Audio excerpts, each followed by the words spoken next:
اللهم صل على حبيبنا وشفينا ومولانا أبي القاسم المصطفى محمد. اللهم صل على محمد وآل محمد. اللهم صل على محمد وآل محمد.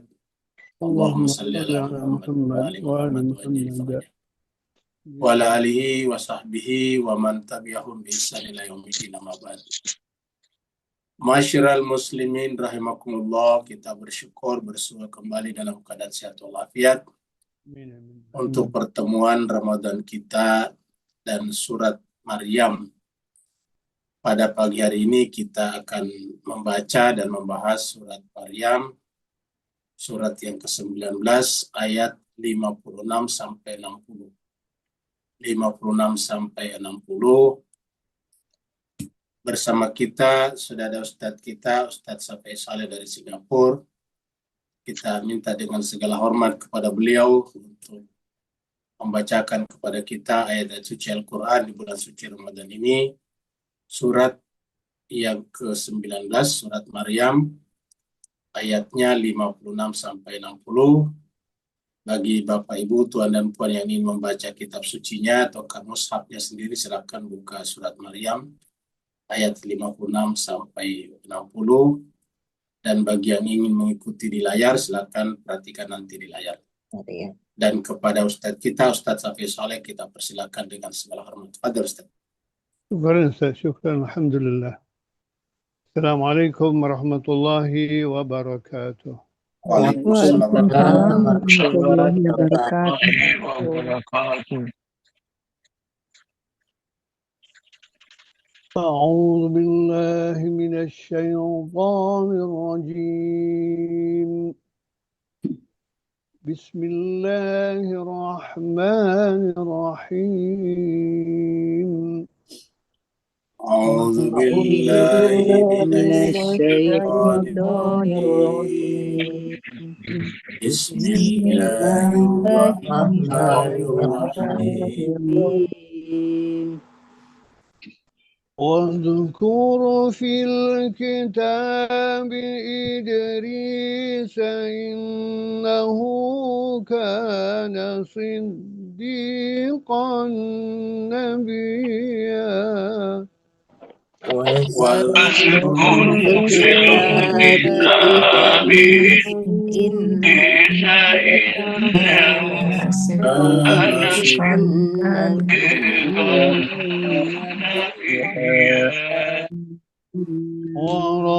ورفعناه مكانا عليا. ورفعناه مكانا عليا. أولئك الذين أنعم الله عليهم من نبيين من ذرية. أولئك الذين أنعم الله عليهم من نبيين من ذرية.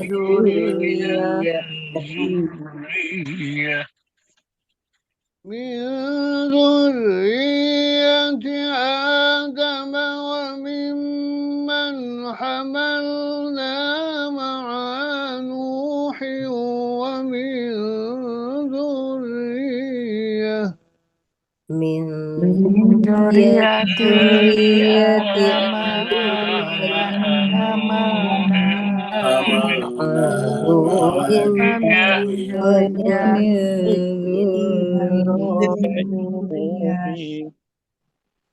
ومن ذرية إبراهيم وإسرائيل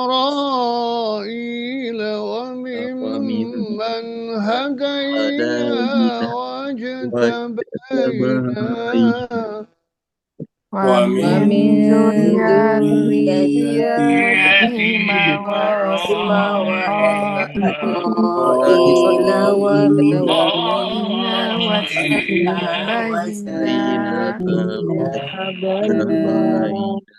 هدينا.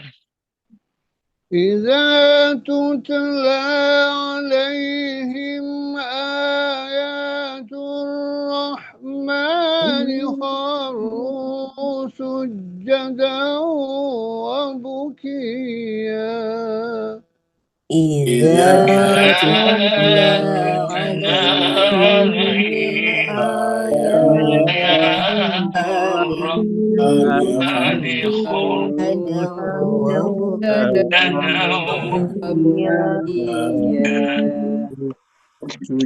وخلف من بعدهم خلف أضاعوا الصلاة واتبعوا الشهوات وخلف خلف من من بعدهم بعدهم خلف خلف أضاعوا أضاعوا الصلاة واتبعوا الشهوات فسوف يلقون غيا فسوف فسوف يلقون غيا إلا من تاب وآمن وعمل صالحا إلا من تاب وعمل وعمل صالحا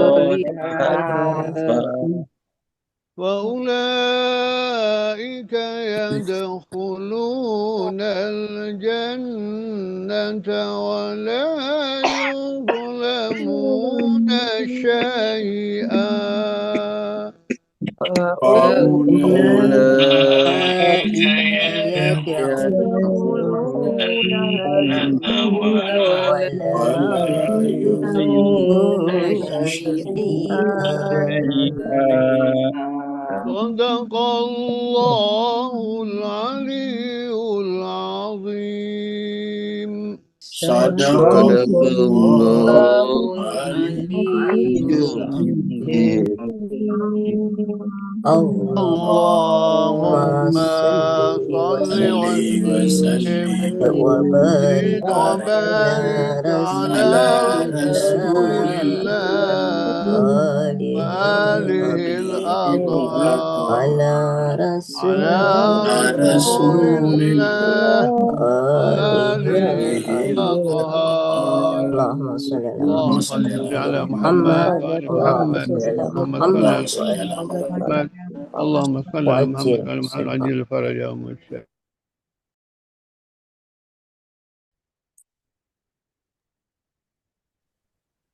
Mewakili jemaah semuanya, kita mengaturkan terima kasih banyak, syukran jazila kepada Ustadz kita, Ustadz Safi Soleh dari Singapura. Semoga Allah SWT senantiasa membukakan hati beliau untuk selalu menerima ilham dari Allah SWT Amin amin ya di Allah. dalam Amin memahami kitab suci Al-Quran dan menjadi syafaat baginya dunia dan akhirat. amin. Amin. Begitu juga jemaah sekalian, semoga Allah SWT menjadikan Ramadan ini sebagai bulan Amin. untuk kita diberikan pemahaman yang sempurna tentang kitab suci Al-Quran. Amin. Karena tidak ada ilmu yang mengatasi ilmu Al-Quran. Amin. Kita teruskan surat Maryam. Surat Maryam adalah surat yang ke-19. Surat ini turunnya di Mekah, maka disebut dengan surat Makkiyah. Jumlah ayatnya 98 ayat. Dan tadi kita sudah baca ayat 56 sampai 60. Seperti biasa kita ulangi dari ayat terakhir yang kita baca. Ayat terakhir yang kita baca adalah ayat 55.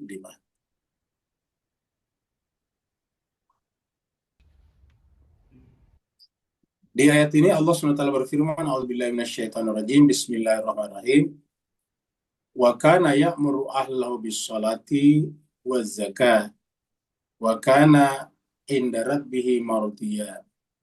Ini adalah masih berbicara tentang Nabi Ismail. Kita terakhir bahas Nabi Ismail. Jadi Nabi Ismail nanti kemudian setelah Nabi Ismail ini kita bicara Nabi Idris. Nabi Idris setelah itu baru diberikan kesimpulan ayat 58.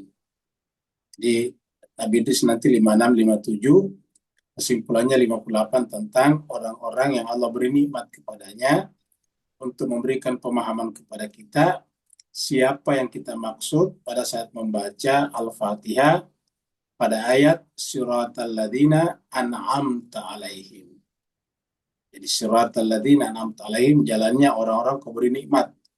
Allah memberikan nanti petunjuk dalam ayat 58, mereka itulah orang-orang yang diberi nikmat. Sehingga kita ulangi bahwa sejauh surat Maryam ini kita telah membahas beberapa manusia suci atau insan kamil. Yang pertama adalah Nabi Zakaria, yang kedua adalah Nabi Yahya, yang ketiga adalah Bunda Maryam, Siti Maryam, kemudian yang keempat Nabi Isa alaihissalatu wassalam, setelah itu Nabi Musa kalau tidak salah, Nabi Ibrahim dulu baru Nabi Musa. Atau Nabi Musa baru Nabi Ibrahim, baru kemudian Nabi Ismail. Dan terakhir nanti adalah Nabi Idris. Di sini dikatakan bahwa Nabi Ismail itu wa kana ya'muru ahlahu bis-shalati waz-zakah. Dia itu selalu memerintahkan. Kita sampaikan bahwa kalau fi'il mudhari atau bentuk present bertemu dengan kana itu menunjukkan selalu, perbuatan yang selalu di zaman dahulu. Jadi dulu pada zaman Nabi Ismail hidup selalu meminta, menyuruh kepada keluarganya untuk salat dan zakat. Bis salati wa zakat. Wa kana 'inda rabbih mardiya. Dan dia di sisi Tuhannya termasuk orang yang diridhoi. Wa kana 'inda rabbih mardiya. Jadi dia adalah diridhoi. Penekanan ini kita berikan karena Allah mengatakan ciri-ciri orang yang bagus sisi Allah itu adalah radiyatan mardiyah. Radiyatan mardiyah. Dan Allah minta juga kita ya ayatuhan nafsul mutmainnah irji'i ila rabbiki radiyatan mardiyah juga. Wadkhuli fi ibadi wadkhuli jannati. Jadi mardiyah ini adalah penting, makanya mana contoh yang diberikan ridho, ya itu diberikanlah cerita-cerita Nabi, di antaranya Nabi Ibrahim, Nabi Musa, dan di sini adalah Nabi Ismail alaihi wassalatu wassalam. Sekarang kita masuk pada ayat 56. Ini adalah Nabi Idris. Jadi kita sekarang bicara Nabi Idris. Ini ilustrasinya di belakangnya ada piramida. Tentu Nabi Idris ada sebelum piramida. Cuma memberikan kesan bahwa Nabi Idris itu di Mesir. Di Mesir. Perlu kita sampaikan bahwa Nabi Idris itu adalah dalam urutan 25 Nabi dan Rasul, urutannya kedua. Jadi kalau Bapak Ibu sekalian ikuti, pertama Nabi Adam, kedua Nabi Idris.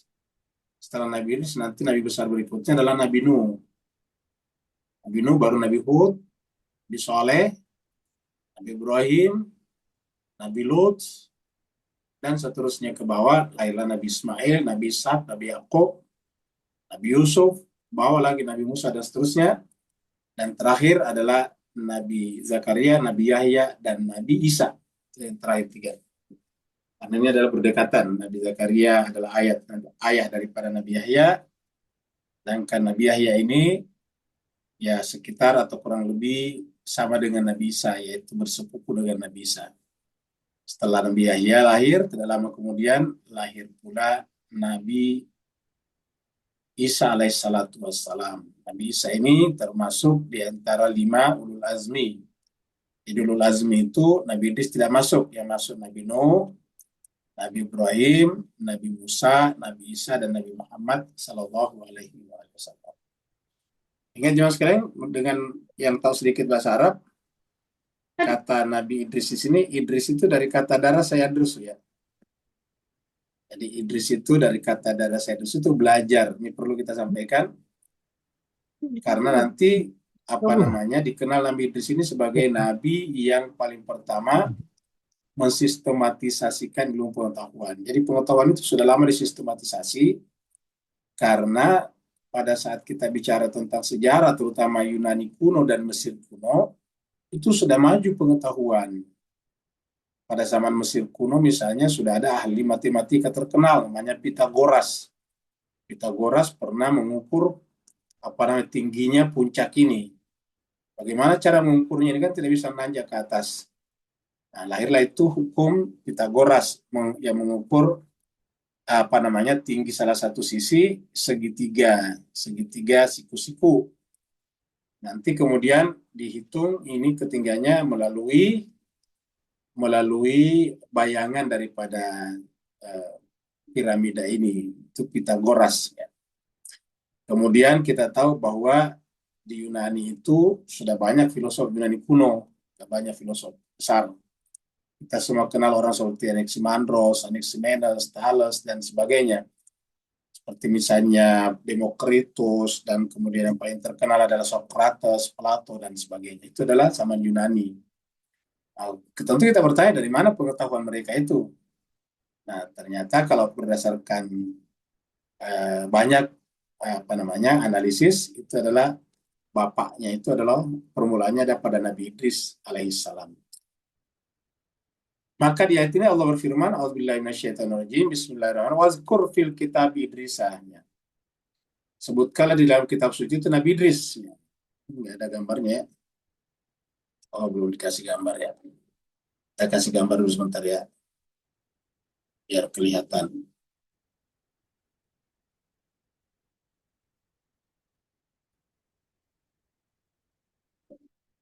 Tinggal ditempel-tempel begini Pak Bos sekarang.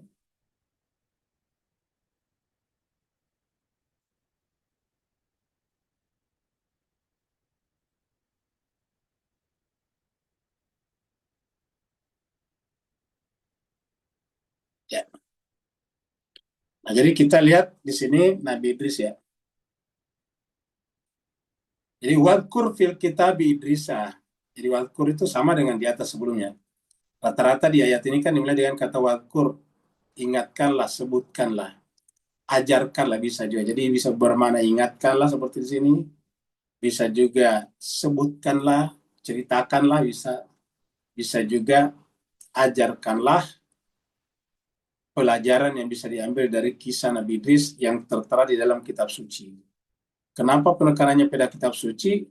Untuk memberikan penekanan bahwa ini bukanlah cerita fiksi, bukan cerita imajiner, bukan cerita dikarang oleh penulis tertentu.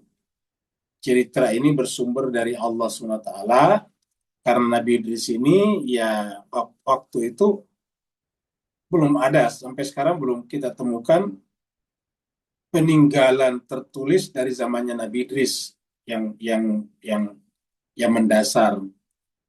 Apalagi kita tahu setelah Nabi Idris ini kan bumi ini diriset oleh Allah, yaitu diformat ulang pada zamannya Nabi Nuh. Jadi pada zaman Nabi Nuh diformat ulang, sehingga boleh dikata kalau ada peninggalan pada saat itu ya habis tenggelam. Karena setelah Nabi Idris nanti muncul Nabi Nuh, dan yang mendasar atau kayak yang menjadi ciri khas Nabi Nuh adalah banjir besar, banjir bah, sampai menenggelamkan hampir seluruh permukaan bumi. Lalu kemudian setelah itu mendaratlah Nabi Nuh bersama dengan orang-orang yang ada di atas kapal, baru membentuk kembali peradaban baru. Jadi kita sebut pada zamannya Nabi Nuh itu adalah bumi ini diriset ulang, diformat ulang. Ibaratnya tuh file-file yang rusak dibuang. Kemudian tersisalah file-file yang berguna, yang baik, yang beriman. Habis itu turun, membentuk peradaban lagi.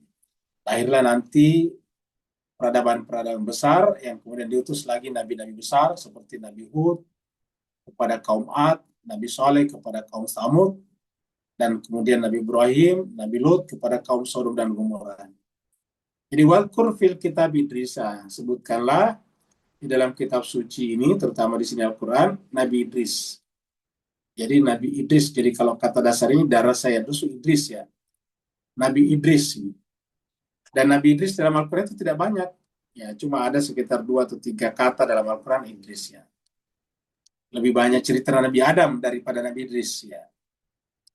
Jadi ada yang mengatakan bahwa Nabi Idris ini adalah keturunan keempat atau kelima daripada Nabi Adam. Ada yang mengatakan begitu. Tentu verifikasi historisnya tentu agak berat karena tadi tidak ada peninggalan. Yang ada hanya di dalam kitab, bisa dilihat dari perjanjian lama. Jadi walkur fil kitab Idrisa innahu kana siddiqan nabiyya. Sungguhnya dia Nabi Idris itu adalah siddiqa. Kita sudah ketemu siddiqa sebelumnya. Jadi dia itu adalah siddiqa, dia adalah siddiq. Ya, siddiq itu artinya selalu membenarkan.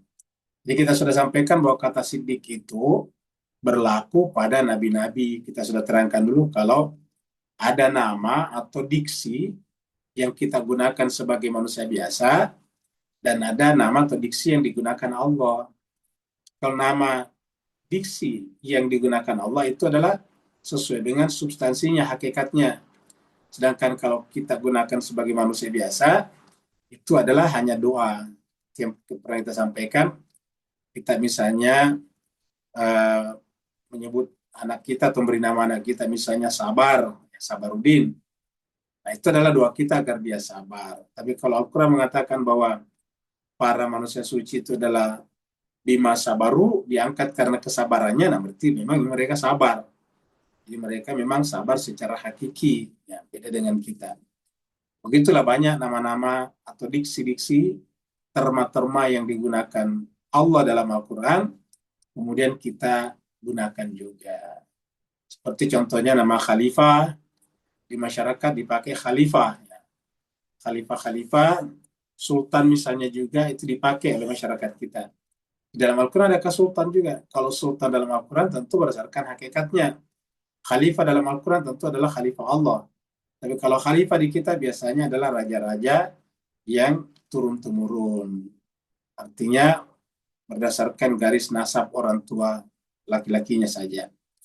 Nah, begitu juga dengan kata siddiqa, di masyarakat kita dipakai siddiq juga.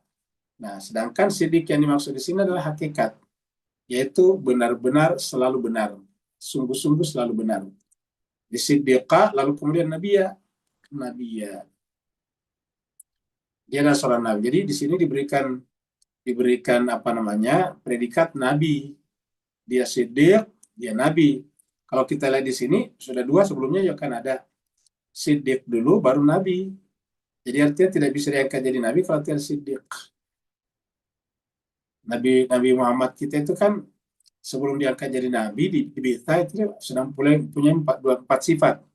Yang pertama adalah amanah, yang kedua adalah siddiq, sudah siddiq. Kemudian yang ketiga adalah fatona, yang keempat adalah tabligh. Kan begitu biasa kita belajar di sekolah-sekolah. Nah, jadi sudah masuk kategori siddiq di sini. Jadi karena siddiqan nabiyya, dia adalah siddiq dan nabi. Gitu. Dan Nabi Idris ini kita temukan cuma sekitar 2 ayat. Di ayat ini dengan ayat berikut ini. Di ayat berikut ini. Surat Anbiya, surat 21, ayat 85 ini. Ya. Jadi surat 21 ayat 85. Wa Ismaila wa Idrisa wa dzal kifli kullun minas sabirin. Nah, seperti ini kata sabar nih. Dan Ismail dan Idris dan Zulkifli. Ini tentu ditulis tidak berdasarkan waktunya ya. Karena kalau berdasarkan waktunya, masanya Nabi Idris duluan, Nabi Ismail. Tapi di sini ditulis Ismail dulu baru Nabi Idris. Jadi tidak masalah. Wa Ismail wa Idrisa wa Zulkifli. Nabi Ismail, Nabi Idris, dan Nabi Zulkifli. Kullun, tiap-tiap mereka ini adalah minas sabirin. Jadi mereka ini semuanya adalah orang sabar. Jadi ingat juga sekalian, sabar ini bagi mereka hakikat. Kalau kita kan cuma doa. Nama kita sabar, itu adalah doa. Kalau ini enggak. Ketika Allah mengatakan minas sabirin, berarti beneran sabar. Karena yang memberikan predikat ini adalah Allah Subhanahu wa Ta'ala. Ini kan Al-Quran. Jadi yang mengatakan kullun minas sabirin itu Allah. Mereka ini Ismail, Idris, dan Zulkifli alaihi wassalam. Setiap mereka itu adalah sabar. Dan kalau kita ingin masuk surga, kita berusaha mempelajari mereka ataukah mengikuti mereka. Makanya tadi katakan wadhkur fil kitab Idrisa. Supaya kita juga bisa sabar seperti dia. Bisa siddiq seperti tadi Nabi Idris. Kalau untuk menjadi nabi tentu tidak, karena itu adalah gelar dari Allah. Tapi kalau menjadi siddiq bisa kita ikutinya walaupun tidak sesempurna mereka. Untuk sabar bisa kita seperti mereka, tetapi tidak sesempurna mereka.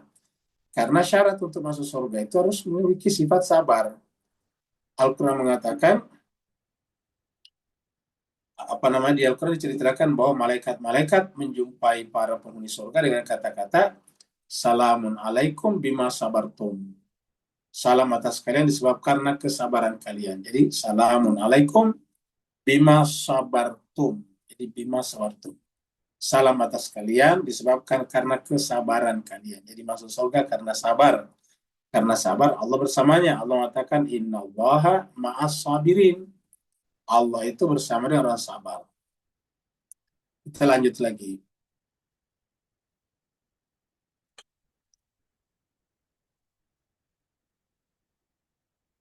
Ayat 57.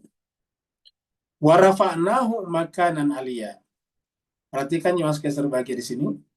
Wa rafa'nahu, dan kami angkat dia. Hu-nya di sini kembali kepada Nabi Idris. Jadi hu-nya di sini adalah Nabi Idris ya. Idris. Yang di atas tadi. Ya. Kami mengangkat Nabi Idris ini menempati makanan aliyah. Jemaskan serbagi yang menarik di sini. Coba kita perhatikan surat Maryam kita ini ya. Jadi kita lihat dulu surat Maryam kita untuk melihat ini. Bahwa yang dibicarakan itu kita lihat dulu sini Maryam ya. Kita buka surat Maryam, surat 19. Kalau saya ulangi lagi, yang diceritakan di sini sebetulnya adalah dari rumpun Nabi Ibrahim. Ya, dari rumpun Nabi Ibrahim. Satu-satunya yang keluar dari rumpun Nabi Ibrahim ke atas itu Nabi Idris. Coba kita lihat, ini Maryam, surat Maryam ya, surat 19. Nah, sekarang yang pertama diceritakan adalah Nabi Zakaria, kan begitu. Ya. Udah nanti ke bawah menceritakan Nabi Yahya. Nabi Yahya. Nanti dia akan punya anak, namanya Nabi Yahya, kita sudah lihat ini. Jadi Nabi Yahya nanti di sini, selesai ceritanya masuk kepada Maryam. Masuk kepada Maryam. Ya, masih Yahya ini. Yahya ini, masih Yahya. Ya. Kemudian masuk nanti Maryam ini. Mana? Ya. Wadkur fil kitabi Maryam. Sama juga ini. Wadkur fil kitabi Maryam. Jadi wadkur fil kitabi Maryam. Begitu. Maryam nanti akan punya anak. Lahirlah nanti Nabi Isa. Kamu gitu. Ya.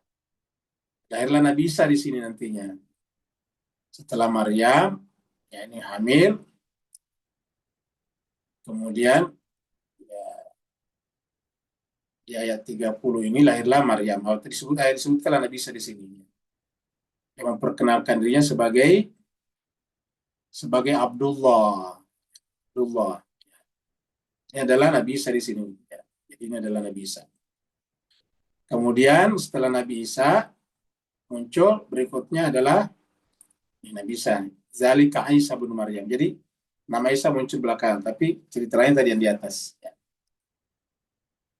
Kemudian berikutnya setelah Nabi Isa, ya, kita lihat di sini. Ada setelah Arda, kemudian Ibrahim. Jadi setelah Ibrahim, jadi ulangi lagi Nabi Zakaria, Nabi Yahya, Siti Maryam, Nabi Isa, sekarang Nabi Ibrahim. Wadkur fil kitab Ibrahim. Ya. Ibrahim. Nah, kemudian setelah Nabi Ibrahim, muncul berikutnya adalah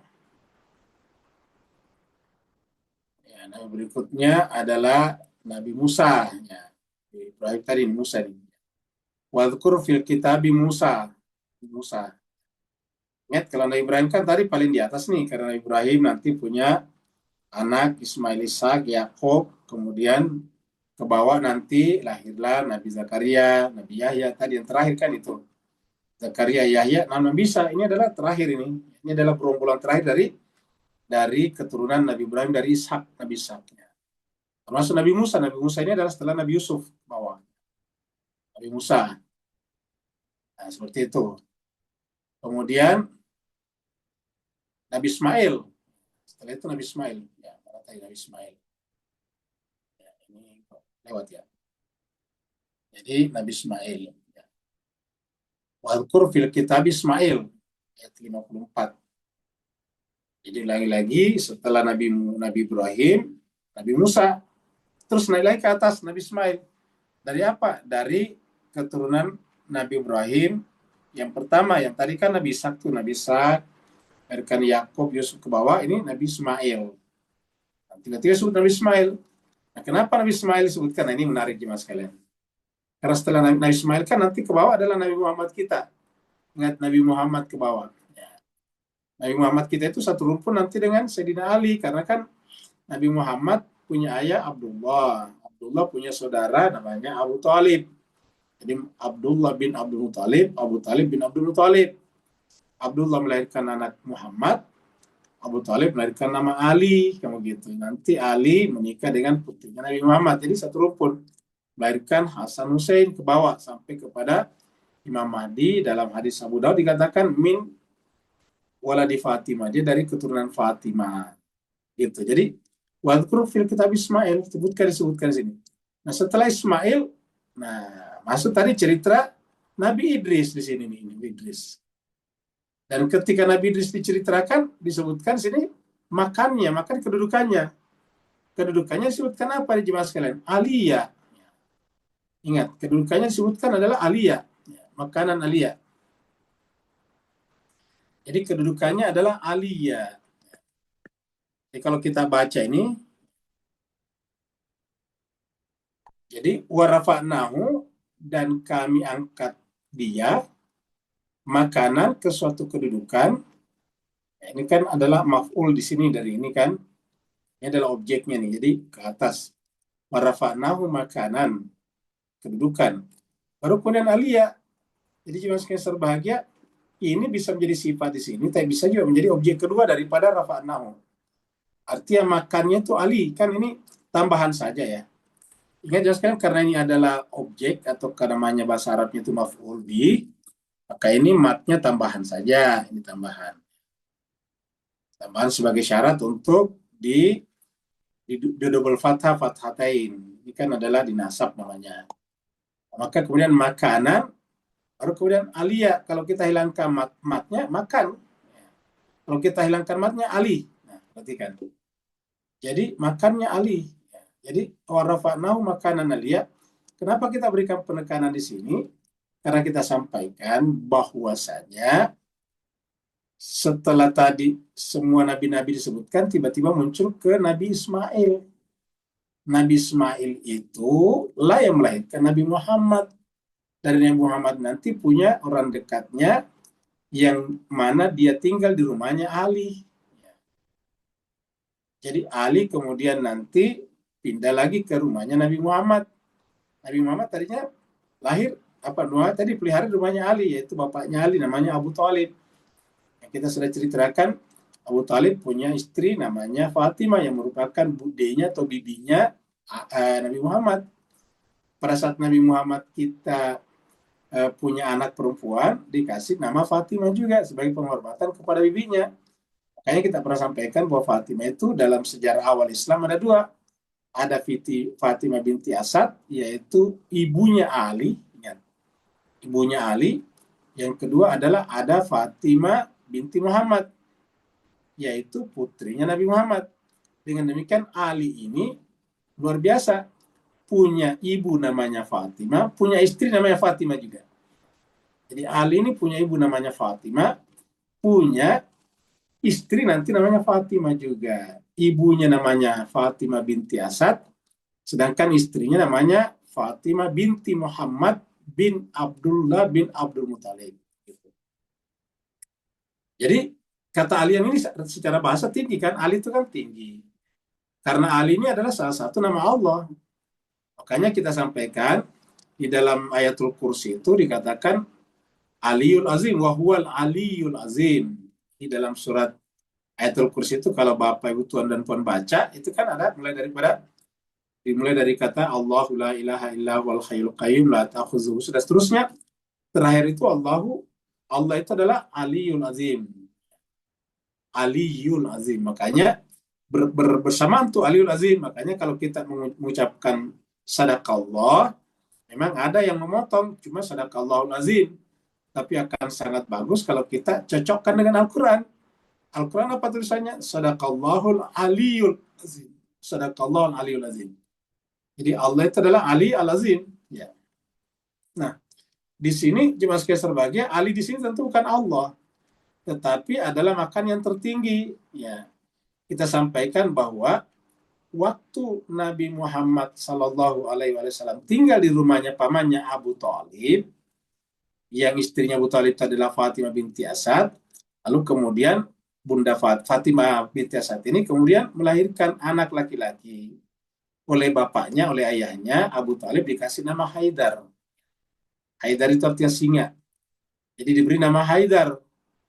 Ya, kemudian oleh Nabi diusulkan kepada bapaknya, kepada pamannya, wahai paman, wahai Ami, namanya Haidar bagus, tapi bolehkah saya juga kasih nama tambahan?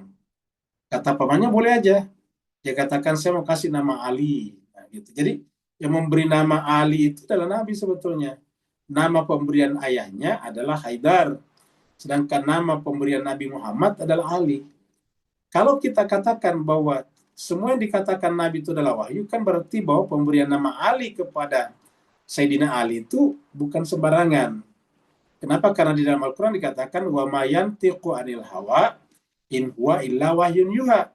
Nabi Muhammad itu tak pernah berbicara berdasarkan hawa nafsunya, kecuali wahyu yang diwahyukan. Maka kita lihat bahwa satu-satunya sahabat yang ada di sekitar Nabi yang menggunakan nama Allah itu adalah Ali. Wa rafa'nahu di sini makanan aliyah. Nabi Idris ini adalah makanan aliyah. Ya, mudah-mudahan juga sebagai bisa dipahami. Nah, sekarang kita lihat di ayat pendukungnya di sini.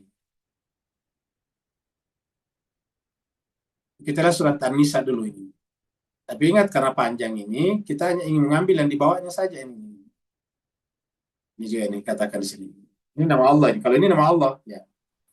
Innallaha kana aliyan. Jadi di sini adalah Ali di sini adalah Allah kan? Innallaha kana aliyan kabira. Sungguhnya Allah itu adalah aliyan kabira. Jadi Allah itu adalah aliyan kabira. Kalau di surat apa namanya? Kalau di surat Al-Baqarah ayatul kursi tadi adalah aliyun azim, kamu gitu. Itu aliyun azim kalau di sana.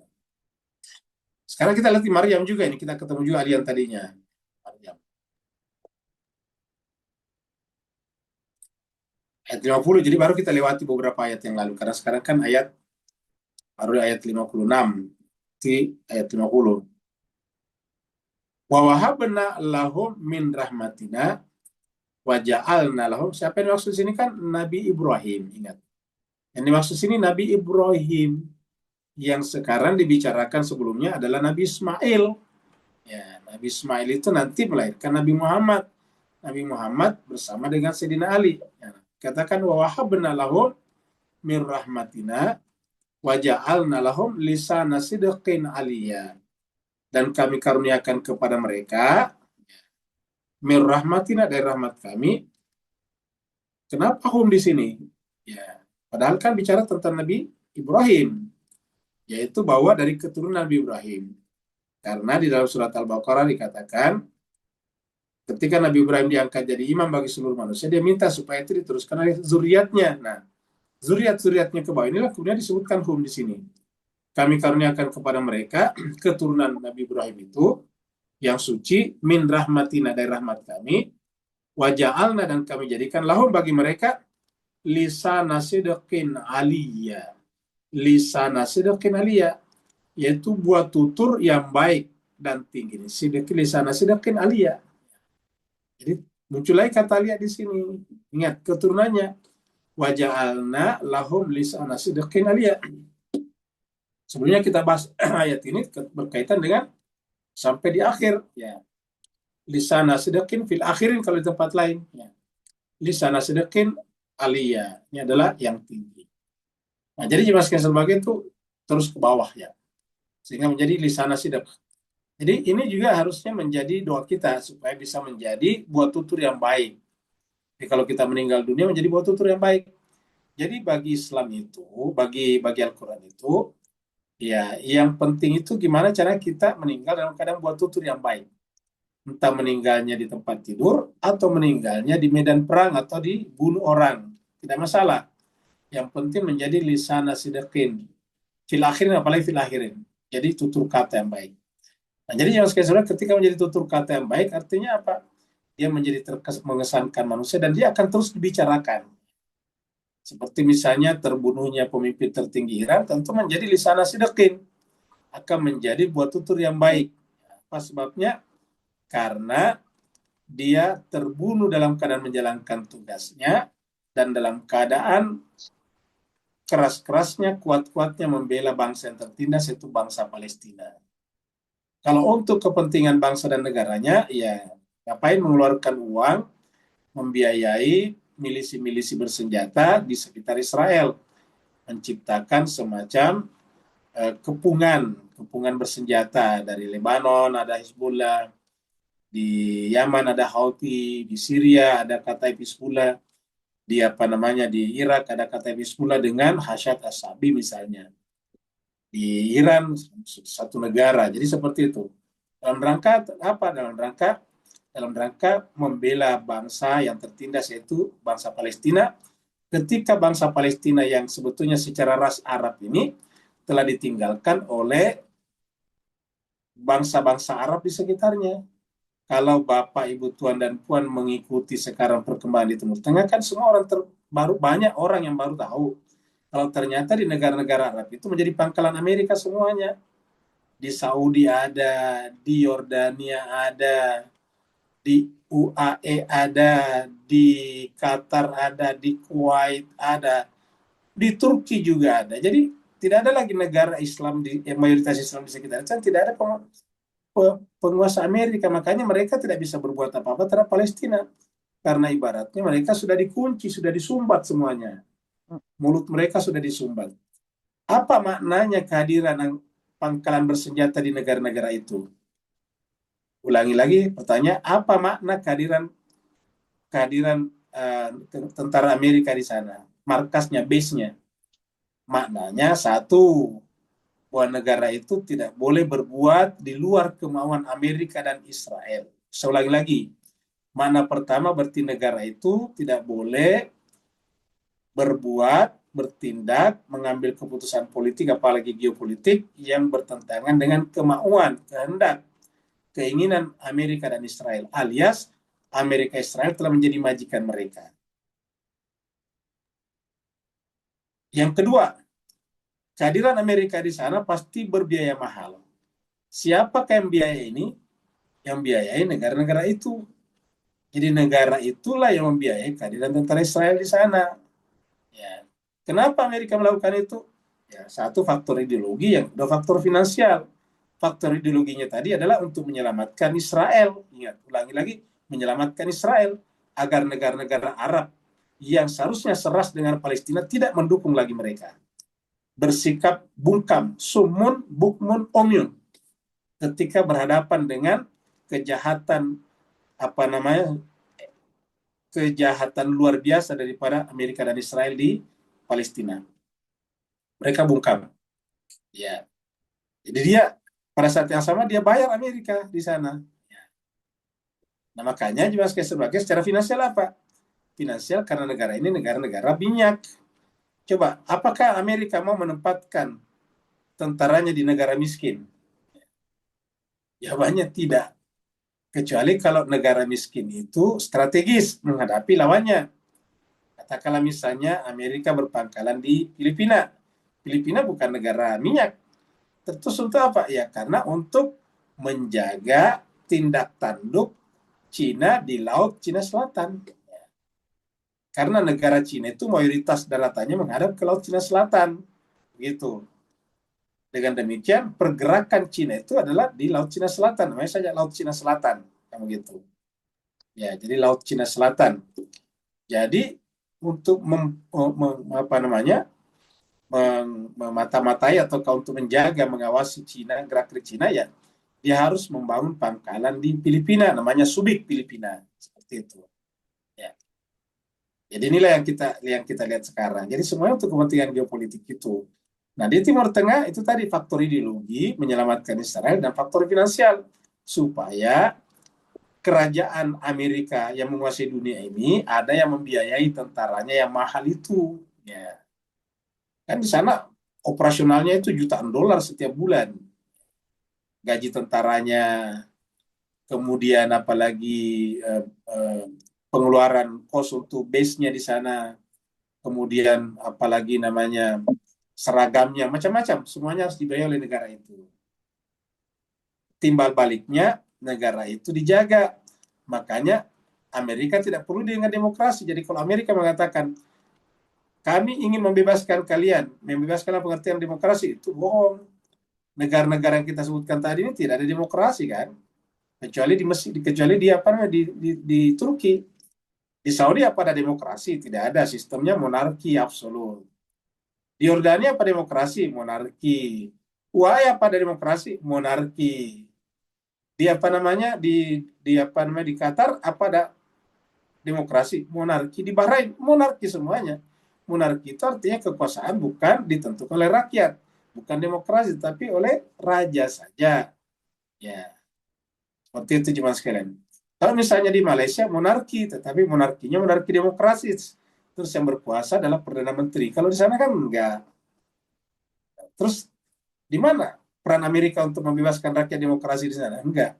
Jadi demokrasi itu hanya merupakan alasan untuk mengintervensi sebuah negara yang tidak sejalan dengan keinginannya. Seperti itu. Nah, jadi kita lihat sekarang ini, ya. Dan jemaah sekalian berbahagia, ketika negara-negara Arab ini keberatan kepada Iran, ketika Iran menyerang pangkalan-pangkalan Amerika yang ada di negara itu, kan berarti kelihatan aslinya bahwa mereka semuanya sebarisan dengan Amerika dan Israel. Harusnya kalau kita mau lihat secara politik, harusnya bersyukur. Karena dengan Iran menghantam atau mengebom pangkalan itu, kan sebetulnya mereka terbebas daripada sepatu laras Amerika. Ulangi lagi, aslinya harusnya berterima kasih ke Iran. Karena dengan Iran mengebom pangkalan-pangkalan Amerika yang ada di negara-negara ini, kan berarti bahwa mereka dibebaskan dari laras, sepatu laras Amerika. Ya terbebas kan, tanpa harus mengeluarkan tenaga, tanpa kelihatan melawan majikannya. Iran datang untuk membebaskannya. Tetapi apa yang terjadi? Ada beberapa pemimpin Arab ini justru marah dan siap menyerang balik Iran, bahkan menyebut Iran sebagai pengecut. Hebatnya, ketika Benyamin Netanyahu membantai, melakukan genosida di Palestina, tak ada satupun raja-raja dan pemimpin Arab ini menyebut Netanyahu sebagai pengecut. Luar biasa. Tidak ada yang menyebutnya pengecut. Bahkan sampai sekarang tidak ada negara Arab manapun, bahkan termasuk Indonesia, yang mengecam tindakan Amerika dan Israel membunuh pemimpin negara orang lain. Padahal ini jelas bertentangan dengan peradaban kemanusiaan, bertentangan dengan hukum internasional, bertentangan dengan piagam PBB. Tapi emang yang mengecamnya siapa? Bersyukur ikhwan kita dari Malaysia. Kemarin kita dengarkan Anwar Ibrahim sudah memberikan kecaman yang luar biasa. Ya, kalau di Indonesia belum. Harusnya berikan kecaman. Apalagi Indonesia bergabung dengan BOP. Apa aslinya kedamaian? Ya, tentu mengecam yang mengganggu kedamaian, kan begitu. Jadi yang disebut dengan peace ya sesungguhnya adalah ketika mengecam yang mengganggu kedamaian. Karena yang namanya kedamaian itu adalah menghukum setiap langkah, setiap anasir yang mengganggu kedamaian. Jadi harusnya board office itu adalah badan yang mengecam setiap pengganggu kedamaian. Nah, pengganggu kedamaian paling besar adalah menyerang secara sepihak negara orang lain, apalagi membunuh pemimpinnya di rumahnya, coba, atau di kantornya. Coba kita lihat jemaah sekalian terbaik. Tidak ada hukum manapun yang benarkan ini. Tidak ada hukum manapun yang benarkan ini. Bahwa orang boleh dikejar. Kecuali yang melakukan itu adalah Amerika dan Israel. Ya. Dan tidak ada yang mengecamnya. Termasuk PBB pun kecamannya tidak begitu besar.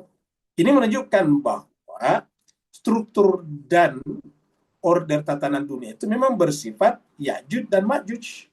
Ya. Bersifat dajjal sebetulnya. Dan karenanya dibutuhkan munculnya kekuatan Zulkarnain, kurang lebih dalam pembahasan kita di surat Al-Kahfi.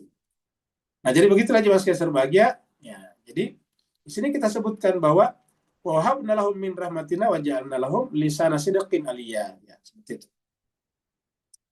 Jadi kita sudah lihat kata Aliyah tadi ya. Maaf ini mas sekalian, internetnya kalau begini di internetnya biasanya agak agak lelet ya, tidak bisa terbuka. Nah, jadi kita ke sini aja tadi.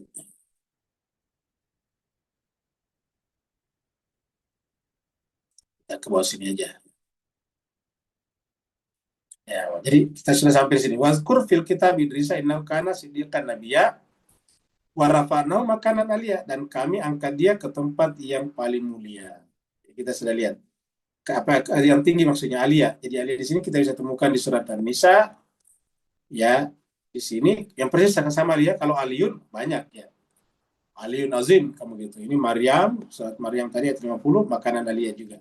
Tadi di atas 50. Jadi di ayat 57 wa rafa'nahu makanan aliyah. Siapa yang dimaksud di sini? Nabi Idris. Nabi Idris. Siapa itu sebutnya Nabi Idris? Nah, sayangnya ini tidak terbuka ini. Ya, mudah-mudahan terbuka nanti ini. Dari sini ada data-datanya Nabi Idris, saya coba tampilkan. Ya, sayangnya tidak terbuka.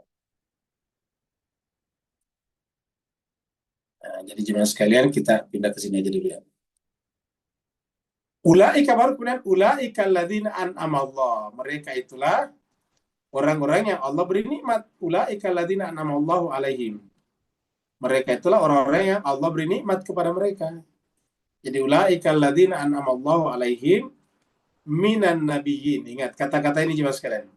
Kenapa kita berikan penekanan ini an'ama Allah? Karena doa kita yang wajib, ingat, doa yang wajib dibaca itu kan di surat Al-Fatihah. Karena Al-Fatihah wajib dibaca setiap sholat. Nah, hadisnya mengatakan la sholata liman la yaqra bi Fatihah fiha. Tidak sah sholat yang tidak baca Fatihah padanya. Dan sekarang di dalam surat Al-Fatihah itu kan dikatakan doanya ihdina, itu kan doa ihdina siratal mustaqim, ya Allah, guide-lah, beri petunjuklah kami agar selalu berada di atas jalan yang lurus. Ihdina siratal mustaqim. Kita bertanya, siratal mustaqim itu jalannya siapa? Kita katakan siratal ladzina an'amta. Nah, di situ an'amta karena kita bicara kepada Allah. Jadi Allah di situ adalah orang kedua. Maka kita katakan an'amta, yang telah engkau Tuhan beri nikmat. Jadi ingat, siratal ladzina an'amta, jalannya orang yang kau beri nikmat. Ya. Nah, sekarang siapa itu yang Allah beri nikmat? Yang an'amta alaihim, yang telah engkau beri nikmat ya Allah. Seperti kata siratal ladzina an'amta alaihim, ghairil maghdubi alaihim waladdallin, itu bukannya sesat dan bukannya dimurkai. Nah, di sini jawab ulaika alladzina an'amallahu alaihim. Mereka itu siapa tadinya di atas? Tadi pertama kita sebutkan Nabi Zakaria. Tentu semua nabi-nabi ya, tetapi kan yang dibicarakan di sini surat Maryam terkait dengan yang disebutkan di surat Maryam ini. Yang pertama Nabi Zakaria, Nabi Yahya, kemudian Siti Maryam, kemudian Nabi Isa, kemudian Nabi Ibrahim, kemudian Nabi Musa, kemudian Nabi Ismail, kemudian Nabi Idris. Nah, itu. Nah, dan kita lihat Nabi Idris ini satu-satunya yang di atas Nabi Ibrahim. Karena tadi kan semua itu di bawah Nabi Ibrahim. Yang namanya Nabi Zakaria kita sudah sebutkan di bawah Nabi Ibrahim, menjelang Nabi Isa. Nabi Yahya, anaknya Nabi Zakaria, dekat dengan Nabi Isa. Maryam tadi adalah ibunya Nabi Isa. Kemudian Nabi Isa, boleh dikata adalah merupakan ibunya dipelihara oleh Nabi Zakaria, Maryam. Itulah dekatan. Terus kemudian diceritakan Nabi Musa. Ya, Nabi Musa. Kenapa Nabi Musa? Karena Nabi Musa ini juga nanti membawa agama besar, yaitu agama Yahudi, sampai sekarang masih bertahan. Ya. Nabi Musa dengan kitab Tauratnya itu. Nabi Musa ini adalah keturunan Nabi Ibrahim juga. Melalui perpindahan Nabi Yakub dan Nabi Yusuf pergi ke Mesir. Dari sana nanti turun dari keturunan Nabi Yakub, lahirlah Nabi Musa, Nabi Harun di situ. Nah, setelah itu dibicarakan naik ke atas, kembali Nabi Ismail. Karena selesai pada Nabi Isa kan, jadi keturunan Nabi Ibrahim melalui Nabi Isa selesai di Nabi Isa. Setelah itu naik ke atas Nabi Ismail. Nah, Nabi Ismail kok tiba-tiba bicara tentang Nabi Idris, kembali ke atas. Ya, ternyata ada penyebutan tadi itu makanan aliyah di sini. Karena kata nama Ali ini nanti muncul dalam salah satu keturunan Nabi Ibrahim dari Ismail melalui Nabi Muhammad tadi, melalui Abdul Muthalib. Ya, lahirlah nama Ali. Kita ulangi, ini tentu sifatnya Nabi Idris, tapi muncul kata ini. Tuhan kok menggunakan kata ini. Ingat, dalam Al-Quran tidak ada yang kebetulan. Nah, Allah mengatakan ulaika, mereka itulah keturunan Nabi Ibrahim melalui Ishak dan keturunan Ibrahim melalui Ismail ke bawah. Kalau ke bawah dari Ishak tadi terakhir pada Nabi Ishak, kalau ke bawah kepada Nabi Ismail mulai dari Nabi Muhammad kita lagi, baru Allah mengatakan ulaika, mereka itulah alladzina, orang-orang yang an'ama Allah, yang Allah beri nikmat alaihim kepada mereka, minan nabiyyin, nabi-nabi. Jadi kalau nabi-nabi mereka itu beri nikmat. Dan siapa itu nabi itu? Zuriat. Ingat, menggunakan kata zuriat, min zuriati Adam, zuriatnya Adam. Wa mimman hamalna ma'nuhin, dan dari orang-orang kami angkut bersama Nabi Nuh. Kita sudah sampaikan tadi. Waktu zaman Nabi Nuh, dunia ini diriset, diformat ulang. Wa min zuriati, baru zuriat lagi. Jadi zuriat. Wa min zuriati Ibrahim, zuriat Ibrahim, wa Ismail, wa Israel. Israel ini adalah Nabi Yakub ya. Israel itu Nabi Yakub. Maka Bani Israel itu ada anak-anak Nabi Yakub yang 12 orang itu. Wa mimman hadaina, dan dari orang-orang yang kami beri petunjuk. Jadi mereka ini adalah orang-orang yang di-guide Allah. Jadi tidak semua zuriat Ibrahim dan Israel, tetapi yang harus di-guide Allah, yang tadi dalam surat Al-Baqarah disebut dengan yang tidak melakukan kezaliman. Nah, karena kami guide, kami bimbing, kami pandu, maka wajib tabaina, kami pilih mereka. Jadi harus dipilih. Siapa yang pilih? Allah. Kenapa di sini menggunakan kata nun? Nah, kami di sini kami, karena bimbingan Allah melalui orang tua mereka atau senior mereka. Wajib tabaina, dipilih melalui nabi sebelumnya atau senior sebelumnya. Wa mimman hadaina wajib tabaina. Jadi harus dipilih. Mereka itu harus al-mahdi dan al-mujtaba. Mereka adalah orang yang terpandu dan terpilih. Nah, pertanyaan, kenapa mereka itu dipilih? Kenapa mereka disebut dengan an'am Allah? Allah beri nikmat kepada mereka. Karena iza tutla alaihim ayatul rahman kharru sujada wuqiya. Apabila dibacakan kepada mereka ayat-ayat Allah, kitab suci, mereka tersungkur sujud sambil menangis. Jadi mereka tidak ada tawar-menawar berkenaan dengan kitab suci.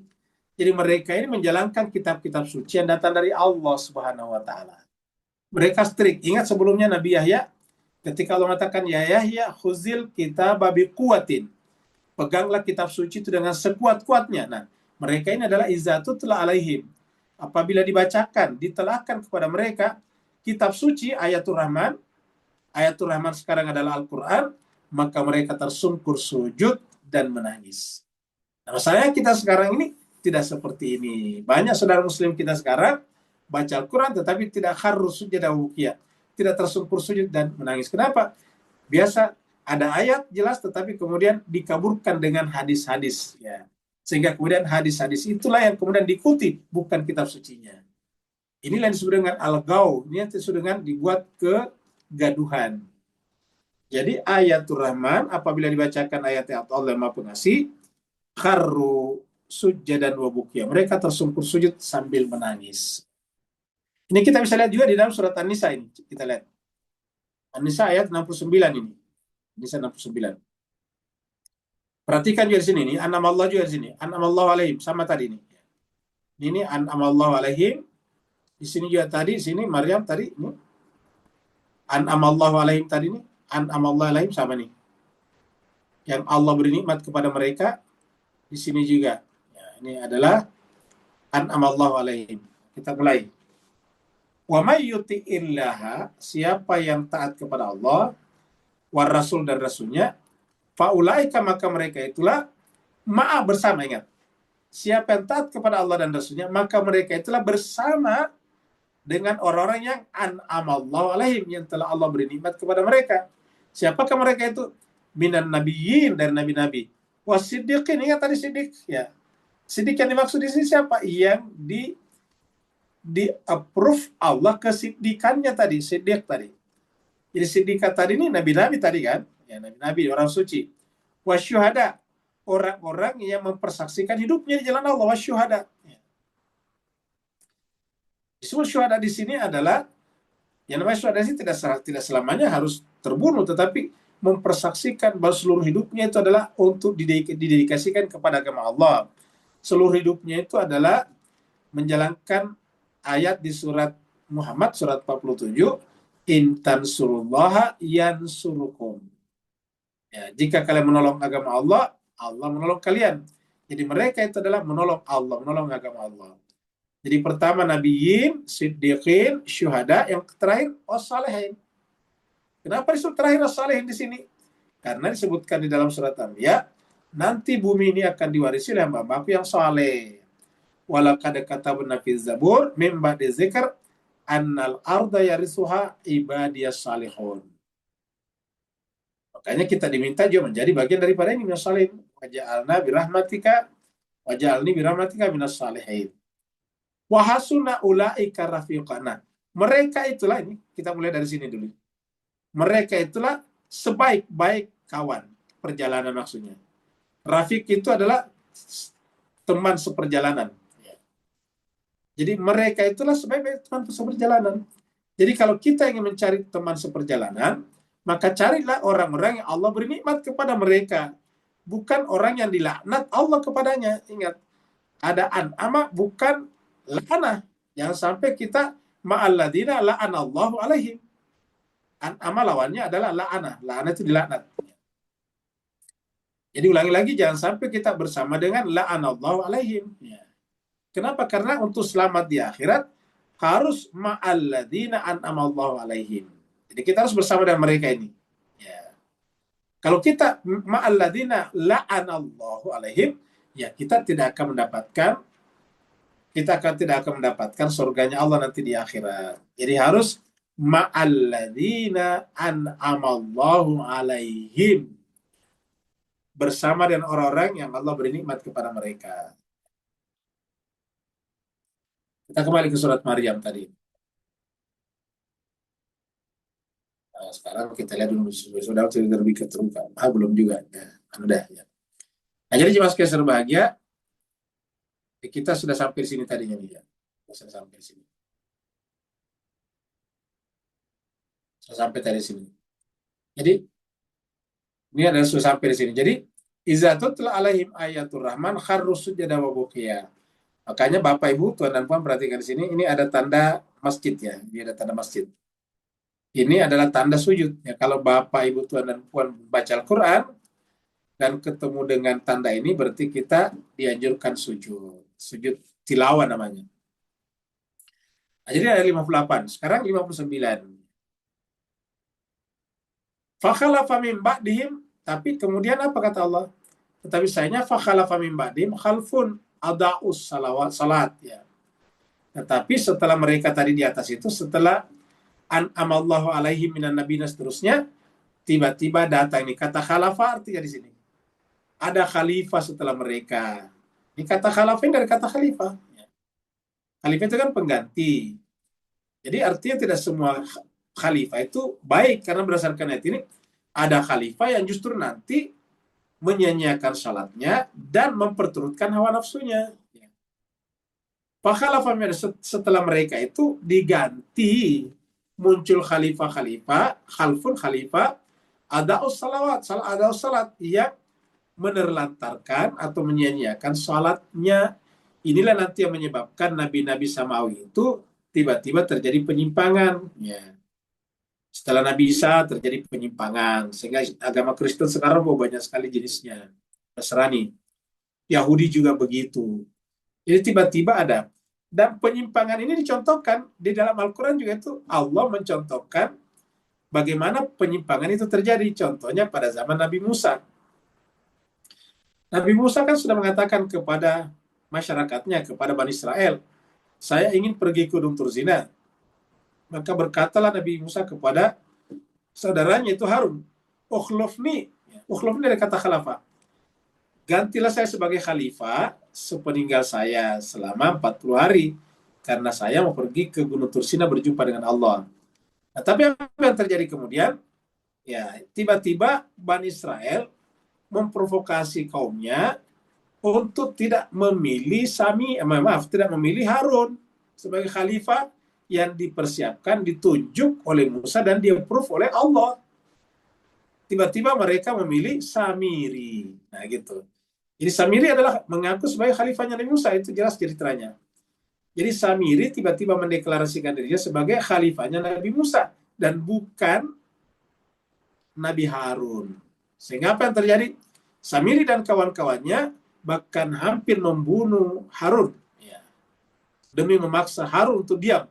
Karena pemerintahan setelah Nabi Musa adalah ada di tangan saya. Kira-kira gitulah kata Samiri. Nah, itu adalah contoh penyimpangan, deviasi namanya. Ini adalah fakhalafa min ba'dina. Karena Samiri memperturutkan hawa nafsunya, lalu apa yang terjadi kemudian? Salat ditinggalkan, yang dilakukan adalah menyembah patung anak sapi yang terbuat dari emas. Namanya Al-Ijl. Jadi fakhalafa min ba'dihim khalfun. Jadi penyebab terjadinya agama Samawi rusak itu karena tiba-tiba ada khalifah setelahnya, ba'dihim, yang ada'us salat. Apa namanya menyiapkan salat ke sini? Ingat, bukan berarti tidak salat. Tetapi seperti dalam surat Al-Ma'un, fawailun lil musallin. Lalai dari salatnya. Jadi ada'us salat. Wattabau syahwat, dan memperturutkan hawa nafsunya. Ingat, syahwat di sini adalah hal-hal yang menyenangkan. Fasaufa yalqauna gaya. Akhirnya apa yang terjadi? Mereka inilah nanti akan menjadi gaya, binasa, tersesat. Akhirnya nantinya ujung-ujungnya ikut kepada penguasa-penguasa iblis, penguasa-penguasa Dajjal, penguasa-penguasa Ya'juj dan Ma'juj. Ikut kepada mereka, tersesat. Harusnya mereka itu mulia, mereka artinya khalifah Allah, tetapi tiba-tiba mereka menjadi kambing congek, menjadi membebek, ataukah menjadi kerbau dicocok hidung di belakang negara-negara yang melakukan kejahatan super kriminal terhadap kemanusiaan. Pasal ini Al-Quran mengatakan pasal yalqauna gaya. Akhirnya mereka nanti akan jelas sekali Al-Quran menyebutkannya mas sekalian. Karena mereka mengikuti khalifah yang salah, artinya apa yang terjadi kemudian? Yang ada perturutkan nafsunya. Ya. Mereka menjadikan Islam sebagai kendaraan untuk memperkaya dirinya. Jadi yang dikejar negara-negara ini bukan lagi relasi spiritual teologis dengan Tuhannya, tetapi adalah kemewahan-kemewahan duniawi. Yang disebut negara itu berhasil kalau sejahtera secara material. Mereka lupa bahwa peradaban-peradaban runtuh justru ketika berada di puncak kejayaan materialnya. Nah, apa kata Allah? Fasaufa yalqauna gayya. Negara seperti itulah nantinya yang akan binasa. Ini kata-kata kebinasaan. Tapi bisa diterangkan, binasa karena apa? Karena tersesat. Jadi binasa karena tersesat. Jadi mereka binasa karena tersesat. Seperti di sini. Al-Quran jelas sekali. Terang benderang pembahasannya di dalam Al-Quran. Nah, kita lihat di sini nih. Ayatnya tadi sampai di An-Nisa, An-Nisa lagi. Ya. Allah mengatakan, sebetulnya bisa. Asalkan mereka bertaubat. Kembali kepada jalan yang benar tadi. Kepada alladzina an'ama Allahu alaihim. Wallahu yuridu ayyatuba alaikum. Allah ingin menerima taubat kalian. Tetapi apa yang terjadi? Ada yang tidak menginginkannya nih. Wa yuridu alladzina yattabi'una syahawat. Tetapi ada kelompok-kelompok yang mengikuti syahwat mereka. Antamilu mailan azima. Untuk membuat kalian berpaling sejauh-jauhnya. Azimah itu sebesar-besarnya, sejauh-jauhnya dari kebenaran. Ingat, ada pihak yang menginginkan kalian berpaling dari kebenaran. Siapa? Alladzina yattabi'una syahwat. Dan hebatnya lagi, kalau yang alladzina yattabi'una syahwat ini justru penguasa-penguasa yang punya otoritas tinggi. Sehingga rakyat tidak bisa berbuat apa-apa. Wa yuridu alladzina yattabi'una syahwat. Saya yakin dan percaya rakyat di negara-negara yang kita sebutkan tadi ini, negara-negara Arab, itu pasti semuanya pro-Palestina. Tetapi kepala-kepala negaranya itu tidak bisa. Kenapa? Dia harus mengikuti majikan-majikannya dari Washington dan Tel Aviv. Seperti itu yang terjadi sekarang. Nah, jadi kita teruskan lagi. Ayat terakhir. Illa man taba wa amana wa amila sini. Kecuali bertobat tadi. Illa man taba wa amana wa amila salihan. Faulaika, kalau dia bertobat, kembali beriman dengan beramal saleh. Apa namanya beramal saleh? Membangun kembali nilai-nilai kemanusiaan. membangun kembali dunia dengan order, dengan tatanan sesuai dengan peradaban manusia dan hukum-hukum internasional yang telah disepakati. Karena itu adalah akad bersama namanya. Jadi illa man taba wa amana wa amila salihan faulaika, maka mereka itu yadkhulunal jannah, akan masuk ke dalam surga. Wala yuzlamuna syai'a, dan tidak akan terzalim sedikit pun juga. Jadi artinya dari mereka-mereka yang tadinya mengikuti, membebek, mengkambing congek, mengkerbau, dicocok hidung kepada Amerika dan Israel, ataukah kepada Donald Trump dan Netanyahu, kalau mereka kembali kepada jalan benar, Allah membuka diri. Makanya Jemaah sekalian berbahagia, pemangku kebenaran harus selalu membuka diri. Makanya Sayyidina Ali bin Abi Thalib karramallahu wajhah mengatakan, selalulah memberi kesempatan kepada musuhmu untuk menjadi kawanmu, kalau perlu 1000 kali lebih. Tetapi janganlah memberi kesempatan kepada kawanmu untuk menjadi musuhmu, walaupun hanya 1 kali. Dan itulah kelihatannya yang dilakukan Iran. Sehingga setiap ada keinginan untuk damai, selalu dia ikuti. Ingat Jemaah sekalian, waktu Perang Juni tahun 2025, itu kan perjanjian sedang berlangsung juga. Jadi pertemuan-pertemuan diplomatik juga sedang dilakukan. Terakhir itu hari di Arab Saudi kalau tidak salah. Tiba-tiba diserang oleh Israel. Nah, sekarang terjadi lagi. Baru 3 kali perundingan, 3 kali putaran perundingan, dan akan berjumpa rencananya hari ini, hari Senin. Tetapi apa yang terjadi? Tiba-tiba Israel dan Amerika nyerang Iran. Jadi mereka tidak bisa dipercaya. Dan ini bukan sekarang saja, dari dulu-dulu. Pejuang-pejuang begitu ya di dulu. Di Jawa dulu ini ada perlawanan yang sangat keras, namanya Pangeran Diponegoro. Bagaimana Pangeran Diponegoro ditangkap? Ya ditipu. Katanya diajak berunding, dibikinkan board of peace, kan begitu. Begitu Pangeran Diponegoro bergabung dengan board of peace pada saat itu, ataukah ikut mau berunding, ternyata ditangkap kan? Coba. Ditangkap, baru dipaksa menyerah dan dibuang ke tempat yang paling jauh pada saat itu, yaitu di Sulawesi Utara sana. Bapak Ibu sekalian yang di luar Indonesia, Sulawesi Utara itu lebih jauh daripada Kuala Lumpur kalau dari Jakarta. Itu adalah Sulawesi Utara. Lebih jauh lagi ke sana. Kalau dari sini ke sana kurang lebih 3-4 jam. Dari Jakarta naik pesawat. Nah, dibuang di sana pada saat itu. Tahun 1800-an, 1930. Ya. Jadi hampir semua pejuang-pejuang kemerdekaan itu ditipu dengan cara seperti itu. Artinya apa? Watak ini adalah sampai sekarang masih ada. Hebatnya lagi, banyak yang masih percaya dengan mereka. Banyak yang secara dengan mereka. Bahkan mau duduk bersama dengan mereka. Berunding bersama dengan mereka. Duduk bersama dengan mereka. Membayar yuran kepada mereka. Jadi Allah katakan, illa man taba wa amana amila salihah, faulaika yadkhulunal jannah wa la yuzlamuna syai'an. Dan tidak akan dizalimi sedikit pun juga. Nah, Jemaah sekalian, waktu kita sudah sangat jauh ini, yang mau ke kantor silakan ya. Saya ceritakan sedikit Nabi Idris tadi di sini ya. Nabi Idris ya, ini adalah asal usul Nabi Idris ya. Nah, ini Nabi Idris. Di sini ada asal usul Nabi Idris ya. Nabi Idris adalah, karena kan Nabi Idris jarang dibicarakan ya. Cuma 2 kali dalam Al-Quran. Kita sebutkan Nabi Idris adalah keturunan ke-6 dari, bukan ke-4 tadi ya, ke-6 dari Nabi Adam yang lahir di Mesir. Tapi ini ke-6 juga adalah merupakan asumsi ya, karena tidak ada bukti bukti tertulis. Adalah keturunan ke-6 dari Nabi Adam. Kalau ke-6 itu kira-kira berapa ya? Ya berarti 6 generasi. Kalau satu generasi 50 tahun, 5 kali berarti 300 tahun, kurang lebih begitulah. Jadi Nabi Idris adalah keturunan ke-6 dari Nabi Adam yang lahir di Mesir tadi, makanya background-nya Mesir. Nama asli Nabi Ibrahim adalah Hanukh. Ini versi perjanjian lama. Sementara itu, guru utama Nabi Idris adalah Shis. Ini keturunan Nabi Adam yang ke-5. Nabi Idris adalah Nabi yang memiliki kecerdasan yang luar biasa. Beliau adalah manusia pertama yang berhasil menjinakkan kuda. Jadi, pertama menjinakkan kuda dan menjadikannya sebagai tunggangan.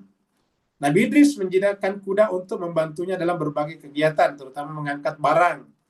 Dengan kecerdasan dan apa yang dilakukan oleh Nabi Idris, banyak orang yang kagum terhadap Nabi Idris. Dengan penemuan dan juga kecerdasan Nabi Idris, membuat kaumnya menjadi lebih makmur hidupnya karena terbantu dengan berbagai penemuannya. Salah satunya adalah cara untuk menjinakkan kuda. Jadi artinya namanya agamawan, ahli teologi tidak hanya berkutat pada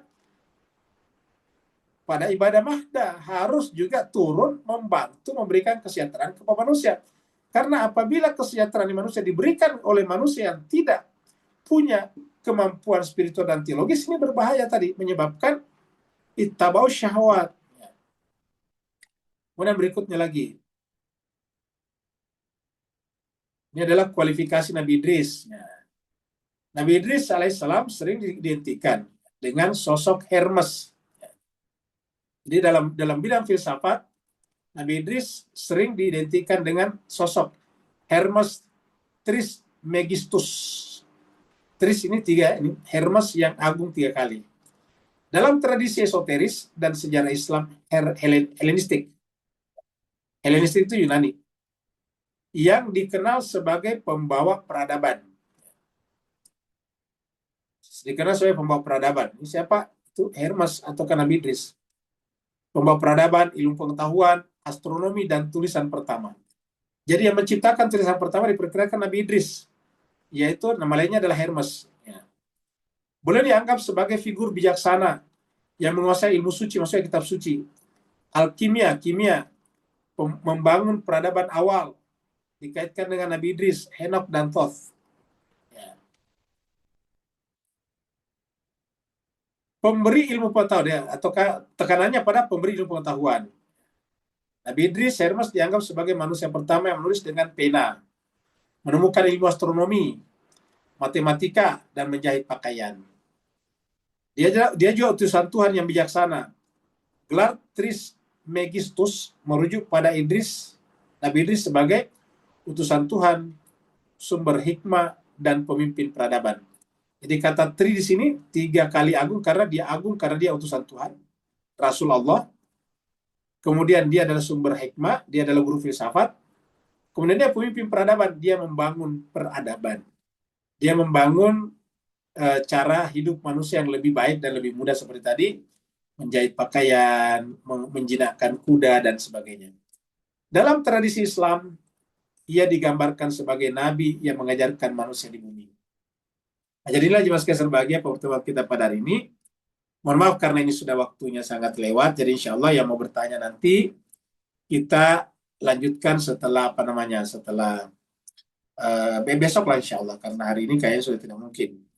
Kita ada hadis di sini, supaya cepat kita langsung ke bahasa Indonesia saja nih. Siapa yang meninggalkan harta, maka hartanya untuk ahli warisnya. Dan siapa yang tak meninggalkan siapa-siapa, maka diserahkan kepada kami. Itu kata, ini bukannya. Ya, ini adalah, ini di sini kalau tidak salah. Jadi kita sudah bahas ini sebelumnya. Saya kira itulah pembahasan kita hari ini, jemaah sekalian berbahagia, karena sudah ada di sini, jadi cukup. Saya kira sampai di sini waktunya sudah hampir jam 7. Sudah banyak mau ke kantor. Terima kasih banyak. Waalaikumsalam. Wassalamualaikum warahmatullahi taala wabarakatuh. Ingat, yang mencatat, yang bertanya dicatat. Nanti kita buka pertanyaan lebih panjang esok pagi insya Allah itu. Ya, insya Allah. Terima kasih Pak. Pak Ustaz, makasih banyak. Waalaikumsalam.